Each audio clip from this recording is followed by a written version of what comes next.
En una verde ladera del monte Ménalo, en Arcadia, se halla un olivar en torno a las ruinas de una villa. Al lado se encuentra una tumba, antaño embellecida con las más sublimes esculturas, pero sumida ahora en la misma decadencia que la casa. A un extremo de la tumba, con sus peculiares raíces desplazando los bloques de mármol del Pentélico, mancillados por el tiempo, crece un olivo antinaturalmente grande y de figura curiosamente repulsiva. Tanto se asemeja a la figura de un hombre deforme, o a un cadáver contorsionado por la muerte, que los lugareños temen pasar cerca en las noches en que la luna brilla débilmente a través de sus ramas retorcidas. El monte Ménalo es uno de los parajes predilectos de Temible Pan, el de la multitud de extraños compañeros, y los sencillos pastores creen que el árbol debe tener alguna espantosa relación con esos salvajes silenos. Pero un anciano abejero que vive en una cabaña de las cercanías me contó una historia diferente. Hace muchos años, cuando la villa de la Cuesta era nueva y resplandeciente, vivían en ella los escultores Calos y Músides. La belleza de su obra era alabada de Lidia a Neápolis, y nadie osaba considerar que uno sobrepasaba al otro en habilidad. El Hermes de Calos se alzaba en un marmóreo santuario de Corinto, y la Palas de Músides remataba una columna en Atenas, cerca del Partenón. Todos los hombres rendían homenaje a Calos y Músides, y se asombraban de que ninguna sombra de envidia artística enfriara el calor de su amistad fraternal. Pero aunque Calos y Músides estaban en perfecta armonía, sus formas de ser no eran iguales. Mientras que Músides gozaba las noches entre los placeres urbanos de Tegea, Calos prefería quedarse en casa, permaneciendo fuera de la vista de sus esclavos al fresco amparo del olivar. Allí meditaba sobre las visiones que colmaban su mente, y allí concebía las formas de belleza que posteriormente inmortalizaría en mármol casi vivo. Los ociosos, por supuesto, comentaban que Calos se comunicaba con los espíritus de la arboleda, y que sus estatuas no eran sino imágenes de los faunos y las dríadas con los que se codeaba, ya que jamás llevaba a cabo sus trabajos partiendo de modelos vivos. Tan famosos eran Calos y Músides que a nadie le extrañó que el tirano de Siracusa despachara enviados para hablarles acerca de la costosa estatua de Ticho que planeaba erigir en su ciudad. De gran tamaño y factura sin par había de ser la estatua, ya que habría de servir de maravilla a las naciones y convertirse en una meta para los viajeros. Honrado más allá de cualquier pensamiento resultaría aquel cuyo trabajo fuese elegido, y Calos y Músides estaban invitados a competir por tal distinción. Su amor fraterno era de sobra conocido, y el astuto tirano conjeturaba que, en vez de ocultarse sus obras, se prestarían mutua ayuda y consejo. Así que tal apoyo produciría dos imágenes de belleza sin par, cuya hermosura eclipsaría incluso los sueños de los poetas. Los escultores aceptaron complacidos el encargo del tirano, así que en los días siguientes sus esclavos pudieron oír el incesante picoteo de los cinceles. Calos y Músides no se ocultaron sus trabajos, aun cuando se reservaron su visión para ellos dos solos. A excepción de los suyos, ningún ojo pudo contemplar las dos figuras divinas liberadas mediante golpes expertos de los bloques en bruto que las aprisionaban desde los comienzos del mundo. De noche, al igual que antes, Músides frecuentaba los salones de banquetes de Tegea, mientras Calos rondaba a solas por el olivar. Pero, según pasaba el tiempo, la gente advirtió cierta falta de alegría en el antes radiante Músides. Era extraña, comentaban entre sí, que esa depresión hubiera hecho presa en quien tenía tantas posibilidades de alcanzar los más altos honores artísticos. Muchos meses pasaron, pero en el semblante apagado de Músides no se leía sino una fuerte tensión que debía estar provocada por la situación. Entonces Músides habló un día sobre la enfermedad de Calos, tras lo cual nadie volvió a asombrarse ante su tristeza, ya que el apego entre ambos escultores era de sobra conocido como profundo y sagrado.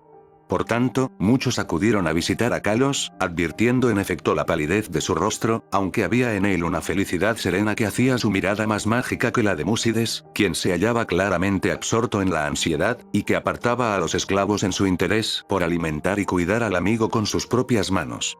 Ocultas tras pesados cortinajes se encontraban las dos figuras inacabadas de Ticho, últimamente apenas tocadas por el convaleciente y su fiel enfermero.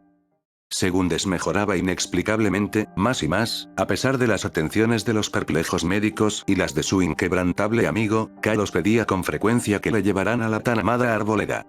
Allí rogaba que le dejasen solo, ya que deseaba conversar con seres invisibles. Músides accedía invariablemente a tales deseos, aunque con lágrimas en los ojos, al pensar que Kalos prestaba más atención de faunos y dríadas que de él. Al cabo, el fin estuvo cerca y Kalos hablaba de cosas del más allá. Músides, llorando, le prometió un sepulcro aún más hermoso que la tumba de Mausolo, pero Kalos le pidió que no hablara más sobre glorias de mármol. Tan solo un deseo se albergaba en el pensamiento del moribundo: que unas ramitas de ciertos olivos de la arboleda fueran depositadas enterradas en su sepultura, junto a su cabeza. Y una noche, sentado a solas en la oscuridad del olivar, Kalos murió. Hermoso más allá de cualquier descripción resultaba el sepulcro de mármol que el afligido Músides cinceló para su amigo bien amado.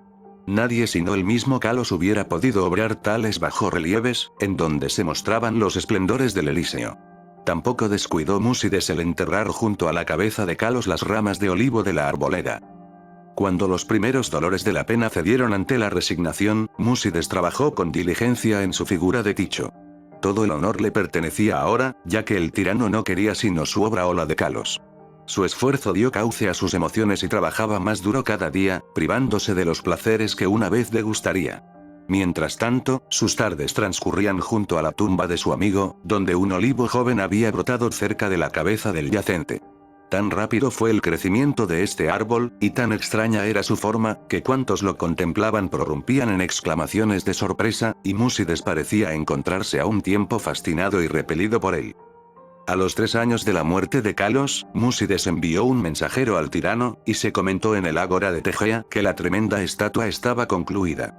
Para entonces, el árbol de la tumba había alcanzado asombrosas proporciones, sobrepasando al resto de los de su clase, y extendiendo una rama singularmente pesada sobre la estancia en la que Músides trabajaba. Mientras, muchos visitantes acudían a contemplar el árbol prodigioso, así como para admirar el arte del escultor, por lo que Músides casi nunca se hallaba a solas. Pero a él no le importaba esa multitud de invitados. Antes bien, parecía temer el quedarse a solas ahora que su absorbente trabajo había tocado a su fin. El poco alentador viento de la montaña, suspirando a través del olivar y el árbol de la tumba, evocaba de forma extraña sonidos vagamente articulados. El cielo estaba oscuro la tarde en que los emisarios del tirano llegaron a Tegea. De sobra era sabido que llegaban para hacerse cargo de la gran imagen de Ticho y para rendir honores imperecederos a Músides, por los que los próxenos les brindaron un recibimiento sumamente caluroso. Al caer la noche se desató una violenta ventolera sobre la cima del Ménalo, y los hombres de la lejana Siracusa se alegraron de poder descansar a gusto en la ciudad. Hablaron acerca de su ilustrado tirano, y del esplendor de su ciudad, refocilándose en la gloria de la estatua que Músides había cincelado para él. Y entonces los hombres de Tegea hablaron acerca de la bondad de Músides, y de su hondo penar por su amigo, así como de que ni aun los inminentes laureles del arte podrían consolarle de la ausencia de Kalos, que podría haberlos ceñido en su lugar. También hablaron sobre el árbol que crecía en la tumba, junto a la cabeza de Kalos.